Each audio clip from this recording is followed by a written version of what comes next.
نبی صلی اللہ علیہ وسلم نے فرمایا کہ مومن کے پاس ایک خوبصورت لباس اور انتہائی عمدہ خوشبو والا ایک آدمی آتا ہے اور اس سے کہتا ہے تمہیں خوشخبری مبارک، یہ وہی دن ہے جس کا تم سے وعدہ کیا جاتا تھا۔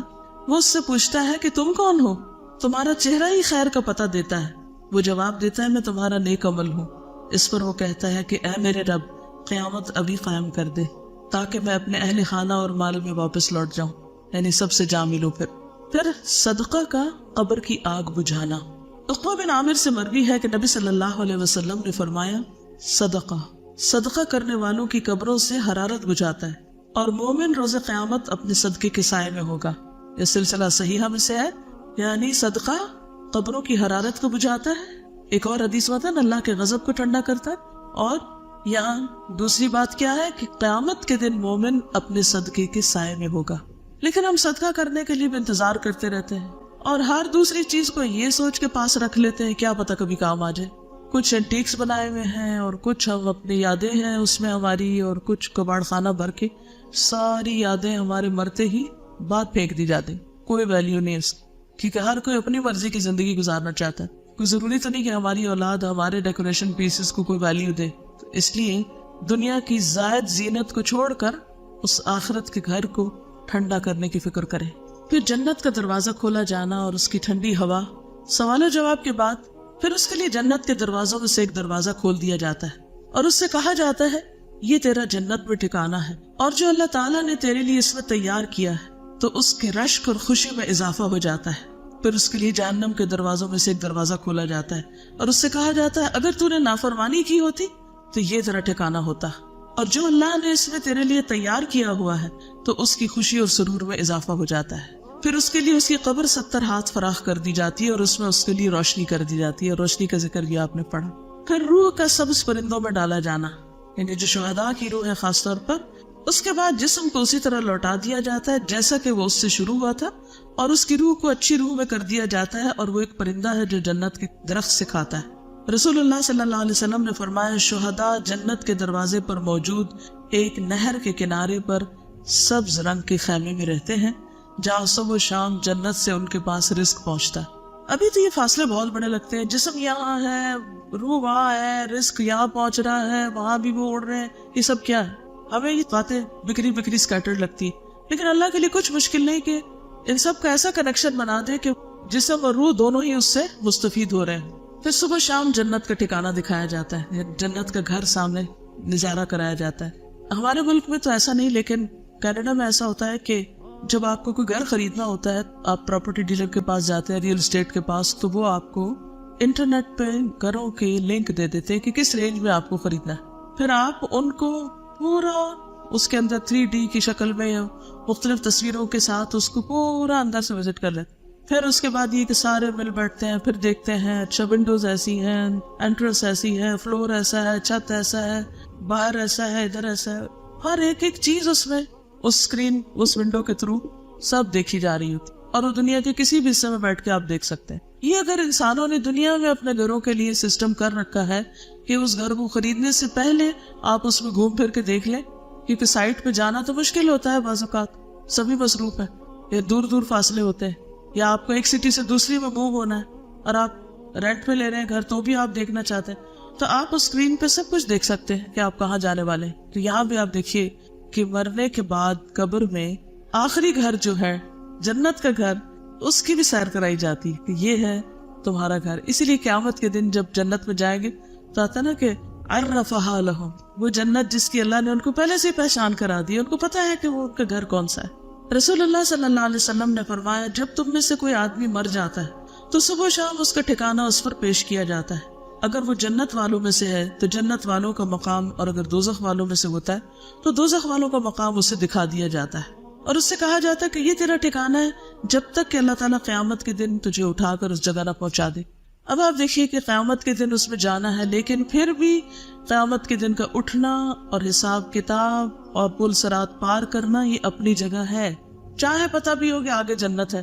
یہ بالکل ایسے ہی جیسے آپ اگر کسی دوسرے ملک میں جا کے رہنا چاہتے ہیں اور یہاں سے آپ نے گھر بار دیکھ لیا، سب کچھ کر لیا، پیمنٹ بھی ہو گئی، آپ کے نام بھی ہو گیا، سب ہو گیا، لیکن اس ملک تک پہنچنے کے لیے آپ کو جہاز پر بھی بیٹھنا ہے، اور اس سے پہلے آپ کو ایئرپورٹ پہ بھی جانا ہے، اور وہاں آپ کی اسکریننگ بھی ہونی ہے، اور وہاں آپ کا سامان تولا بھی جانا ہے، وہاں آپ سے امیگریشن نے کوشچن بھی کرنے ہیں کہ آپ جا کہاں رہے ہیں، اور پھر جہاں اتریں گے وہاں بھی پوچھا جائے گا کہ کہاں آئے، کیوں آئے۔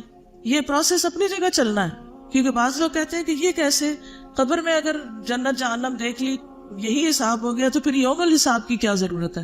تو وہ پروسیس ہے ایک جس کے بغیر کوئی بھی آگے نہیں پہنچ سکتا، چاہے وہ پہلے سے ہی سب دیکھ لے۔ پھر اپنا ٹھکانہ دیکھ کر مومن اللہ کا شکر کرے گا۔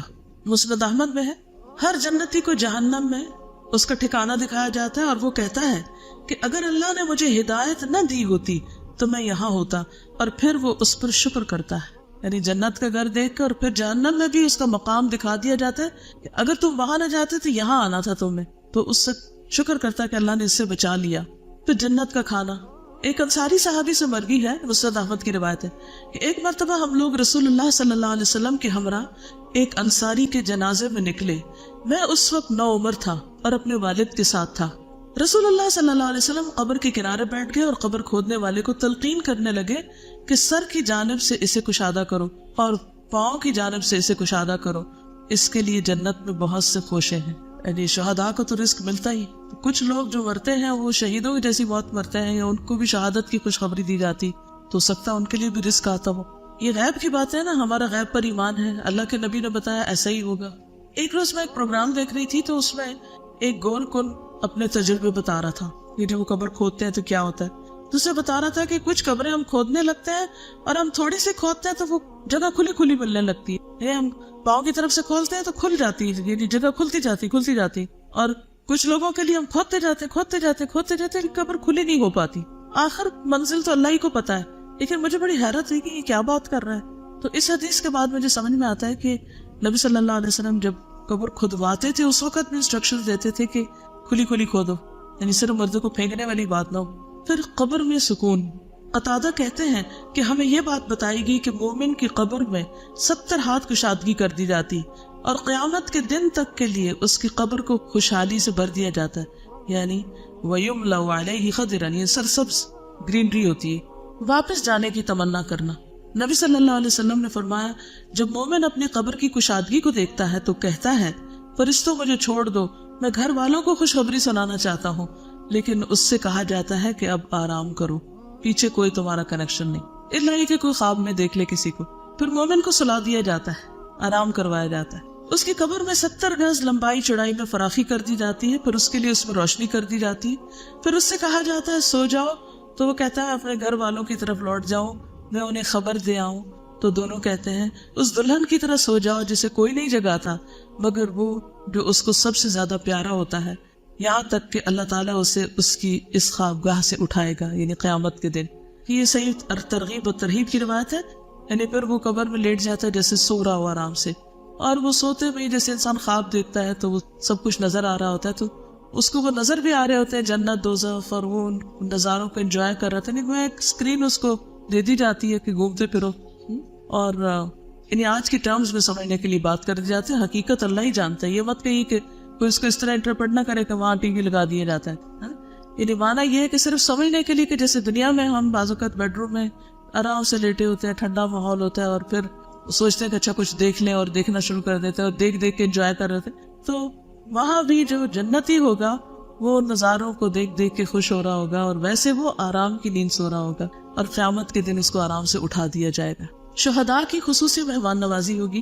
مسروق سے روایت صحیح مسلم کی ہے کہ ہم نے حضرت عبداللہ سے اس آیت کے بارے میں سوال کیا، جنہیں اللہ کے راستے میں قتل کیا جائے انہیں مردہ گمان نہ کرو بلکہ وہ زندہ ہے، اپنے رب کے پاس سے رزق دیے جاتے ہیں۔ اب آپ دیکھیے کہ شہداء کو بھی قبر میں دفن کیا جاتا ہے، اور ان کے بارے میں قرآن بتاتا ہے کہ ان کو رزق دیا جاتا ہے۔ اب باقی احادیث کو تو آپ کہہ سکتے ہیں جی حدیث ہے، لیکن یہاں تو قرآن بھی یہ کہتا ہے، تو یہ ساری احادیث قرآن کے موافق ہی جا رہی، تو کیا ہوتا ہے؟ تو وہاں وہ اپنے رب کے پاس رزق دیے جاتے ہیں۔ تو انہوں نے کہا ہم نے بھی رسول اللہ صلی اللہ علیہ وسلم سے اس کے بارے میں سوال کیا تھا، اس آیت کا کیا مطلب ہے؟ تو آپ نے فرمایا ان کی روحیں سرسبز پرندوں کے جوف یعنی پیٹ میں ہوتی ہیں، ان کے لیے ایسے قندیلیں ہیں، ایسے شانڈلیئرز ہیں جو عرش کے ساتھ لٹکی ہوئی ہیں، اور وہ روحیں جنت میں گھومتی پھرتی رہتی، جہاں چاہے انہی قندیلوں میں واپس آ جاتی۔ ان کا رب ان کی طرف مطلع ہو کر فرماتا ہے، توجہ کر کے، کیا تمہیں کسی چیز کی خواہش ہے؟ کچھ چاہیے؟ وہ عرض کرتے ہیں ہم کس چیز کی خواہش کریں، حالانکہ ہم جہاں چاہتے ہیں جنت میں پھرتے ہیں، یعنی ہم جہاں جہاں چاہتے ہیں گھومتے پھرتے ہیں۔ اللہ تعالیٰ ان سے 3 مرتبہ اس طرح فرماتا ہے، جب وہ دیکھتے ہیں کہ انہیں کوئی چیز مانگے بغیر چھوڑا نہیں جائے گا تو وہ عرض کرتے ہیں رب ہم چاہتے ہیں کہ آپ ہماری روحیں ہمارے جسموں میں ڈال دیں یہاں تک کہ ہم تیرے راستے میں پھر قتل کیے جائیں۔ یعنی اس موت میں اتنی لذت ہے، جب اللہ دیکھتا ہے کہ نہیں اب کوئی ضرورت نہیں تو انہیں چھوڑ دیا جاتا ہے۔ لیکن جو شخص مومن نہیں ہوتا اس کی قبر اور زندگی کیسی ہے؟ مرتے وقت اس کو ساتھ ہی موت کے فرشتوں سے ہی سزا ملنے لگتی ہے۔ وَأَمَّا إِن كَانَ مِنَ الْمُكَذِّبِينَ الضَّالِّينَ، اب مکذبین بھی اور ضالین بھی ہیں، یہ دونوں بیک وقت بھی ہو سکتے ہیں اور خالی ضالین بھی ہو سکتے ہیں، پتہ ہی نہیں کرنا کیا ہے۔ فَنُزُلٌ مِّنْ حَمِيمٍ وَتَصْلِيَةُ جَحِيمٍ، سورۃ الواقعہ 92 سے 94۔ اگر وہ جھٹلانے والے گمراہوں سے ہوگا تو کھولتا پانی اس کی مہمانی ہوگی اور وہ دوزخ میں دھکیل دیا جائے گا۔ سورۃ النحل 28-29 میں فرمایا الذین تتوفاہم الملائکۃ ظالمی انفسہم فألقوا السلم ما كنا نعمل من سوء بلا ان اللہ علیم بما تعملون فادخلوا ابواب جہنم خالدین فیہا فلبئس مثوى المتکبرین۔ وہ لوگ جو اپنے آپ پر ظلم کر رہے ہوتے ہیں دنیا میں، جب فرشتے ان کی روح قبض کرتے ہیں، یہ کرنے کے لیے آتے ہیں تو ہتھیار ڈال دیتے ہیں، ہینڈز اپ، ہم کوئی برے کام تو نہیں کر رہے تھے، جھوٹ بولنا شروع کر دیتے، ہم تو کوئی غلط کام نہیں کر رہے تھے، دنیا میں بھی یہی دھوکہ، ہم تو کوئی غلط نہیں کر رہے، ہم تو ٹھیک ہی کر رہے ہیں، تعویلیں دے دے کہ ہم سب اپنے کانشیس یا ضمیر کو صلاح رکھتے ہیں۔ فرشتے کہیں گے کیوں نہیں کر رہے تھے جو کچھ تم کر رہے تھے، اللہ یقیناً اسے خوب جانتا ہے، اب جہنم کے دروازوں سے اس میں داخل ہو جاؤ، تم ہمیشہ اس میں رہو گے، غرض تکبر کرنے والوں کا ٹھکانہ بہت برا ہے۔ سورۃ الانفال 50 میں فرمایا وَلَوْ تَرَىٰ إِذْ يَتَوَفَّى الَّذِينَ كَفَرُوا الْمَلَائِكَةُ يَضْرِبُونَ وُجُوهَهُمْ وَأَدْبَارَهُمْ وَذُوقُوا عَذَابَ الْحَرِيقِ۔ کاش آپ اس حالت کو دیکھتے جب فرشتے ان مقتول کافروں کی روحیں قبض کر رہے تھے تو ان کے چہرے اور ان کی پشتوں پہ ضربے لگاتے تھے اور کہتے تھے اب جلانے والے عذاب کو مزہ چکھو۔ کبھی کسی نے دیکھا مار پڑتے مردے کو؟ ہمیں تو نظر نہیں آتی، لیکن قرآن کہتا ہے کہ جان لیتے وقت میں ان کو مار پڑ رہی ہوتی۔ پھر کافر کی موت کا منظر مسند احمد میں آتا ہے، جب کوئی کافر شخص دنیا سے رخصتی اور سفر آخرت پہ جانے کے قریب ہوتا ہے تو اس کے پاس آسمان سے سیاہ چہروں والے فرشتے اتر کر آتے ہیں جن کے پاس ٹاٹ ہوتے ہیں، بوریاں، وہ حد نگاہ بیٹھ جاتے ہیں، پھر ملک الموت ان کے سرانے آ کے بیٹھ جاتا ہے اور اس سے کہتے ہیں کہ اے نفس خبیثہ، اللہ کی ناراضگی اور غصے کی طرف چل۔ یہ سن کر اس کے جسم میں روح دوڑنے لگتی ہے، یعنی ادھر ادھر چھپتی ہے، اور ملک الموت اسے جسم سے اس طرح کھینچتے ہیں جیسے گیلی اون سے سیخ کھینچی جاتی، کباب والی سیخ ہوتی ہے نا، اون اگر اس کے اندر ڈال دی جائے تو نکالنا اس کو مشکل ہوتا ہے، چپک جاتی ہے اور اسے پکڑ لیتے ہیں۔ فرشتے ایک پلک جھپکنے کی مقدار بھی اسے ان کے ہاتھ میں نہیں چھوڑتے اور اسے ٹاٹ میں لپیٹ لیتے ہیں۔ اس موقع پر کافر اللہ کی ملاقات کو پسند نہیں کرتا۔ رسول اللہ صلی اللہ علیہ وسلم نے فرمایا جب کافر کی موت کا وقت قریب آتا ہے تو اللہ کے عذاب اور اس کی سزا کی بشارت دی جاتی، اس وقت کوئی چیز اس کے دل میں اس سے زیادہ ناگوار نہیں ہوتی جو اس کے آگے ہوتی۔ اب مجھے اللہ کے سامنے کھڑے ہونا ہے۔ وہ اللہ سے جا ملنے کو ناپسند کرنے لگتا ہے، بس اللہ بھی اس سے ملنے کو ناپسند کرتا ہے۔ اب دیکھیے دنیا میں کچھ لوگ اللہ کی بات نہیں سننا چاہتے، موت کے وقت اللہ سے ملنا نہیں چاہتے، قیامت کے دن اللہ کے سامنے کھڑا نہیں ہونا چاہتے، تو آخری انجام کیا ہوگا؟ کہ اللہ تعالیٰ اپنا دیدار ان سے کیوں کروائے جب انہیں کوئی شوق اور دلچسپی نہیں تھی، اور یوں وہ ہمیشہ کے لیے حسرتوں میں گم ہو جائیں گے۔ پھر مسلسل عذاب کی خبر دینا، اگر وہ گناہگار آدمی ہو تو فرشتے کہتے ہیں اے خبیث روح جو خبیث جسم سے نکل رہی، نکل، اخرجی، قابل مذمت ہو کر نکل، ذمیمتن وابشری بحمیم وغساق، اور کھولتے پانی اور کانٹے دار کھانے کی خوشخبری قبول کر، وآخر من شکلہ ازواج، اور اس قسم کے دیگر انواع و اقسام کے عذاب کی خبر وہ بھی قبول کر۔ یہ اس کے سامنے جملے بار بار دہرائے جاتے ہیں یہاں تک کہ اس کی روح نکل جاتی۔ دیکھیے ایک تو روح نکلنے کی تکلیف اور رگ رگ سے نکلنے کی درد، اور اوپر سے ڈانٹیں، جسے ایک بچے کو چوٹ لگے اور ادھر اس کی ماں اور ڈانٹنا شروع کر دے تو وہ دکھ پہ دکھ بڑھ جاتا ہے۔ پھر انتہائی بدبودار ٹھکانہ، نبی صلی اللہ علیہ وسلم نے فرمایا کافر کی روح جب نکلتی ہے، حماد کہتے ہیں کہ آپ نے اس کی بدبو اور فرشتوں کے لعنت کرنے کا ذکر کیا تو آسمان والے کہتے ہیں کہ خبیث روح زمین کی طرف سے آئی ہے، پھر اسے کہا جاتا ہے کہ تم اسے آخری وقت تک کے لیے سجین کی طرف لے چلو ابو ہریرہ فرماتے ہیں کہ رسول اللہ صلی اللہ علیہ وسلم نے اپنی چادر اپنی ناک مبارک پر اس طرح لگا لی، یعنی کافر کی بو کو ظاہر کرنے کے لیے، کہ سب نے اس کو یعنی دیکھ کے بھی اس کی شدت کو محسوس کی، یعنی ناقابل برداشت ہو۔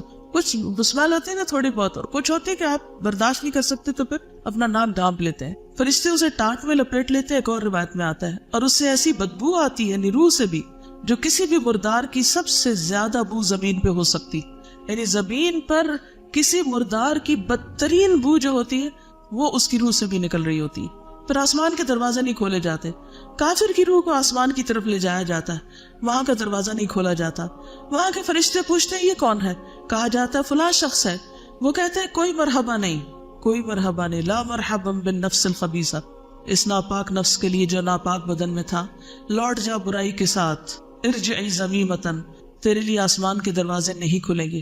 وہ قرآن پاک میں بھی آتا ہے نا کہ ان کے لیے آسمان کے دروازے کھولے نہیں جائیں گے۔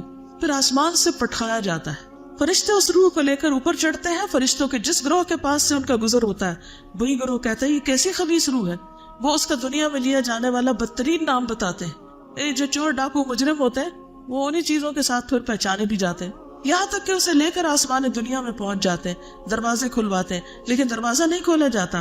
پھر رسول اللہ صلی اللہ علیہ وسلم نے یہ آیت تلاوت کی، لا تفتح لهم ابواب السماء ولا يدخلون الجنة حتى يلج الجمل في سم الخياط، ان کے لیے آسمان کے دروازے نہ کھولے جائیں گے اور نہ ہی وہ جنت میں داخل ہوں گے تا وقت کہ اونٹ سوئی کے ناکے میں داخل ہو جائے۔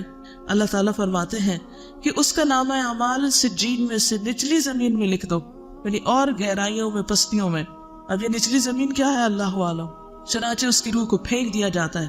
پھر یہ آیت تلاوت فرمائی، وَمَن يُشْرِكْ بِاللَّهِ فَكَأَنَّمَا خَرَّ مِنَ السَّمَاءِ فَتَخْطَفُهُ الطَّيْرُ او تہوی بہ الرِّیحُ فی مکان سحیق، جو اللہ کے ساتھ شرک کرتا ہے وہ ایسے ہے جیسے آسمان سے گر پڑا پھر اسے پرندے اچک لیں یا ہوا اسے دور دراز کی جگہ میں لے جا پھینکے۔ آپ نے دیکھو کہ جب ہوا چلتی ہے تو چیزوں کو اڑا کے وہ دور لے جاتی کہ وہ پکڑائی بھی نہیں دیتی، پھر اس کی روح جسم میں لوٹا دی جاتی ہے، پھر وہ تمنا کرتا ہے کہ قبر کی طرف اس کو نہ لے جایا جائے۔ وہ مرنے والا اگر نیک نہیں ہوتا تو کہتا ہے ہائے بربادی، مجھے کہاں لے کے جا رہے، یہ صحیح بخاری کی روایت، مجھے کہاں لے کے جا رہے ہو۔ اس کی آواز انسان کے علاوہ اللہ کی ہر مخلوق سنتی ہے، اگر انسان سن پائے تو بے ہوش ہو جائے، برداشت نہ کر سکے۔ پھر قبر میں سوال و جواب کے وقت خوف کی حالت میں اٹھنا، جب فرشتے آتے ہیں تو اسے کہتے ہیں بیٹھ جاؤ، وہ مروب اور خوف زدہ حالت میں بیٹھ جاتا ہے۔ کہا جاتا ہے تو اس شخص کے متعلق کیا کہتا ہے جو تم میں موجود تھا، تو اس پہ کیا گواہی دیتا ہے، کہتا ہے وہ کون سا آدمی، وہ اس کے نام سے بھی واقف نہیں۔ اس سے کہا جاتا ہے کہ محمد صلی اللہ علیہ وسلم، وہ کہتا ہے میں نہیں جانتا، لوگوں کو بات کرتے سنتا تھا، جیسے لوگ کہتے تھے میں بھی کہہ دیتا تھا، یعنی سنی سنائی خبریں بس تھی میرا علم۔ چنانچہ اس کو کہا جاتا ہے تو نے اسی پہ زندگی گزاری، اسی پہ فوت ہوا، اور اللہ نے چاہا تو اسی پہ اٹھایا جائے گا۔ رہا کافر یا منافق، دوسری روایت میں آتا ہے، بخاری کی روایت ہے، اس کا جواب یہ ہوتا ہے مجھے نہیں معلوم، لا ادری لا ادری، میں نے لوگوں کو ایک بات کہتے سنا تھا، وہی میں بھی کہتا رہا۔ پھر اس سے کہا جاتا ہے کہ نہ تو نے کچھ سمجھا اور نہ پیروی کی۔ اس کے بعد اسے لوہے کے ہتھوڑے سے بڑے زور سے مارا جاتا، وہ اتنا بھیانک طریقے سے چیختا ہے، ایسی چیخیں ہوتی، کبھی آپ نے تکلیف میں کسی شخص کی چیخیں سنی ہے جو پین کی وجہ سے چیخ رہا ہو کسی ہاسپٹل میں یا کسی جگہ پر، تو وہ بھی سب سے بدترین قسم کی چیخیں چیخ رہا ہوتا ہے کہ انسان اور جن کے سوائے ارد گرد کی ساری مخلوق سنتی۔ پھر آسمان سے ایک منادی آواز لگاتا ہے، اس نے جھوٹ بولا، اس کے لیے آگ کا بستر لگا دو، آگ کا لباس پہنا دو۔ پھر جہنم کا دروازہ کھولا جاتا ہے، قبر تنگ کر دی جاتی۔ سنن نبی داؤد میں آتا ہے کہ پھر کہا جاتا ہے کہ جہنم کا دروازہ اس کی قبر میں کھول دو، جہنم کی گرمی اور لو اس کے پاس آتی۔ آج کل آپ دیکھیں کہ اگر آپ ٹھنڈے کمرے سے باہر نکلے تو لٹرلی ایسے منہ پہ تپیڑے پڑ رہے ہوتے ہیں نا گرمی کے، یا گھر سے نکلے باہر تو وہاں وہ گرمی کیا گرمی ہوگی، کبھی ابلتی ہنڈیا کا سیک آپ کو یاد ہو تو۔ اور اس کی قبر اس قدر تنگ کر دی جاتی ہے کہ اس کی پسلیاں ایک دوسرے میں پیوست ہو جاتی، پھر اس کے اعمال انتہائی قبیح شکل میں اس کے سامنے آتے ہیں۔ ایک آدمی گندے کپڑے پہن کے پاس آتا ہے جس سے بو آ رہی ہوتی، اور اس سے کہتا ہے تجھے خوشخبری مبارک، یہ وہی دن ہے جس کا تجھ سے وعدہ کیا گیا تھا۔ وہ پوچھتا تو کون ہے، تیرے چہرے سے ہی شر کی خبر معلوم ہوتی۔ وہ جواب دیتا ہے میں تیرا گندا عمل ہوں۔ وہ کہتا ہے اے میرے رب قیامت نہ قائم کرنا، کوئی بھی گندے عمل، چاہے چوری ہو، چاہے زنا ہو، چاہے حرام حرکتیں ہو، کوئی بھی غلط کام، تو جس قسم کے بھی وہ غلط کام ہوں گے وہ سارے اس کی شکل میں پیوست کر دیے جائیں گے اور وہ عمل اس کے ساتھ رہے گا۔ پھر اس پر ایک اندھا بہرا فرشتہ مقرر کر دیا جاتا ہے. اس کے پاس ایک لوہے کا گرز ہوتا ہے جو اگر پہاڑ پہ دے مارے تو پہاڑ ریزہ ریزہ ہو جائے. وہ اس کو مارتا ہے. اس کی مار کی آواز سے مشرق و مغرب کے درمیان کی ہر چیز سن رہی ہوتی سوائے جن و انس کے, اور وہ مردہ بھی مٹی ہو جاتا ہے. پھر دوبارہ روح ڈالی جاتی, پھر مارا جاتا ہے, پھر مٹی ہوتا ہے, پھر اسی طرح پھر اسی طرح. پھر معیشت ضنکا. نبی صلی اللہ علیہ وسلم نے فرمایا, کیا تم جانتے ہو کہ یہ آیت فَإِنَّ لَهُ مَعِيشَةً ضَنْكَ وَنَحْشُرُهُ يَوْمَ الْقِيَامَةِ أَعْمَى کس بارے میں نازل ہوئی ہے؟ کیا تمہیں معلوم ہے کہ تنگ حالی کیا ہے, تنگ زندگی کیا ہے؟ انہوں نے عرض کیا, اللہ اور اس کے رسول ہی خوب جانتے ہیں.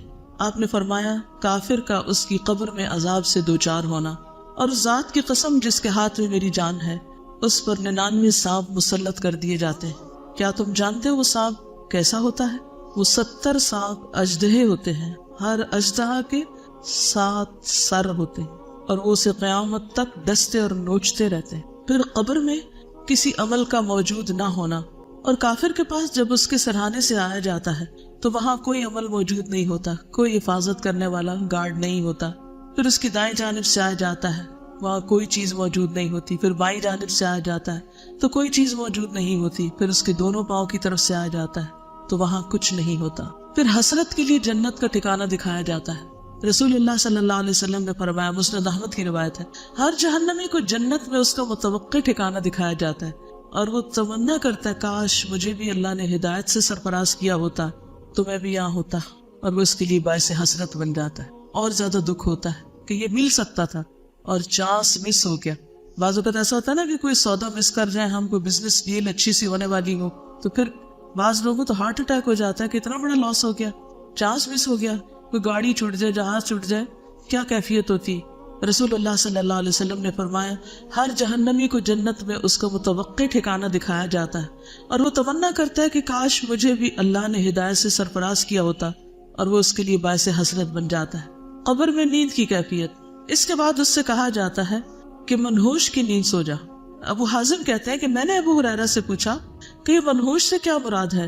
انہوں نے کہا, منحوش سے مراد وہ آدمی ہے جسے کیڑے مکوڑے سانپ ڈستے اور نوچتے رہتے ہیں, تو اس کی نیند کیا نیند ہوگی.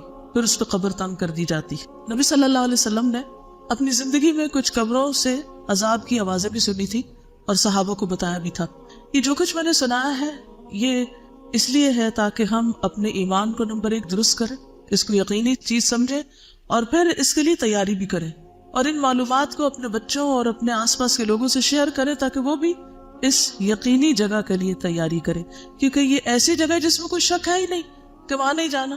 کہیں بھی جانے میں پروگرام تبدیل ہو سکتا ہے, وہاں کا پروگرام تو یقینی سیٹ کنفرمڈ, جگہ بھی لکھی ہوئی ہے کہ کہاں جانا ہے آپ نے. تو نبی صلی اللہ علیہ وسلم نے اپنی زندگی میں بھی عذاب قبر سنا تھا. ابو ایوب سے روایت ہے کہ رسول اللہ صلی اللہ علیہ وسلم سورج غروب ہونے کے بعد باہر نکلے تو آپ نے کچھ آواز سنی. آپ نے فرمایا, یہودیوں کو ان کی قبروں میں عذاب ہو رہا ہے. انس نے بیان کیا, ایک اور روایت ہے صحیح بخاری کی, انس بیان کرتے ہیں کہ ایک شخص پہلے عیسائی تھا, پھر وہ اسلام میں داخل ہو گیا. اس نے سورۃ البقرہ اور آل عمران پڑھ لی تھی, اور وہ نبی صلی اللہ علیہ وسلم کا کاتب بن گیا, لکھنے والا. پھر وہ شخص مرتد ہو کر عیسائی ہو گیا. کہنے لگا, محمد کے لیے جو کچھ میں نے لکھ دیا ہے اس کے سوا اور کچھ بھی معلوم نہیں مجھے. پھر اللہ کے حکم سے اس کی موت واقع ہو گئی. اس کے آدمیوں نے اسے دفن کر دیا. جب صبح ہوئی تو انہوں نے دیکھا کہ اس کی لاش قبر سے نکل کر زمین کے اوپر پڑی. عیسائیوں نے کہا کہ یہ محمد صلی اللہ علیہ وسلم اور اس کے ساتھیوں کا کام ہے. چونکہ ان کا دین اس نے چھوڑ دیا تھا اس لیے انہوں نے اس کی قبر کھودی اور لاش کو باہر پھینک دیا. چنانچہ انہوں نے دوسری قبر کھودی جو بہت زیادہ گہری تھی, لیکن جب صبح ہوئی تو لاش پھر باہر تھی. اس مرتبہ بھی انہوں نے یہی کہا کہ یہ آپ کے ساتھیوں کا کام ہے. چونکہ ان کا دین اس نے چھوڑا اس لیے اس کی قبر کھود کر انہوں نے لاش باہر پھینک دی. تو انہوں نے پھر ایک بار قبر کھودی اور جتنی گہرائی ان کے بس میں تھی اتنا گہرا کھود کے اسے اندر ڈالا, لیکن صبح ہوئی تو لاش پھر باہر تھی. اب انہیں یقین آیا کہ یہ کسی انسان کا کام نہیں, اور پھر انہوں نے اسے یوں ہی زمین پہ چھوڑ دیا. اسے کہ کتے بلیاں کھا جاتے جو بھی کوئی. تو یہ دنیا میں بھی کبھی کبھی اللہ تعالیٰ ایسے منظر دکھا دیتے ہیں کہ جس سے انسان کے یقین میں پھر اضافہ ہو جاتا ہے. قبر بھی ایک بہت اہم مرحلہ ہے. پھر ایک اور موقع پر نبی صلی اللہ علیہ وسلم کا گزر 2 قبروں پر ہوا. آپ نے فرمایا ان دونوں قبروں پر عذاب ہو رہا ہے, اور یہ کسی بڑی بات میں نہیں. ان میں سے ایک تو چغل خوری کرتا تھا اور دوسرا پیشاب سے بچنے کے لیے احتیاط نہیں کرتا تھا. چغل خوری کیا ہوتی ہے کہ ایک جگہ کی خبریں دوسری جگہ پہنچانا اور لوگوں کو لڑانا,